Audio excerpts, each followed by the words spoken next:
Mapham Khangdana Mangkhraba Avinash amasung Meeyam Changduna Thiminasi kanagumbana thengnarabasu mari leinaba singda peebiyu haina All Manipur Christain Organization ki President Reveran Simon Raomei na paojel pirakli. All Manipur Christain Organization amadi Maitai Christian Churches Council Manipurna puna kusomnaduna Imphal da leiba Tangkhul Baptist Church da Peace and Harmony haiba thimda pangthokiba prayer fellowship ki thoramda wafam base phongdokhibani. Ngasi ki thoram aduda tongan ba furup kayagi pastor amadi church ke luchingba kyana saru yaki. Thoram aduda irang asina maram oiraga awaba taraba church ki leader singda selgi mateng su khusinaki. Micham praja kya maroina koi satra satri kya tungi yumbira lugada kya ge punchi sumang khrabani handak maraksu hokiba tha ani humda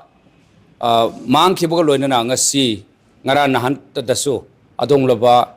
angang yamna teenage te lebiriba yamna tender oiba nha ani gi punchi su hojik moi whereabouts khangdan leri masigi matang dasu All Manipur Christain Organization gi my kaidi as the president of the organization ehagna akoi chilnao cookie gi leaders in kya da soi phone tawduna masung mabakara manoi gi angang si thengna biragadi chanbina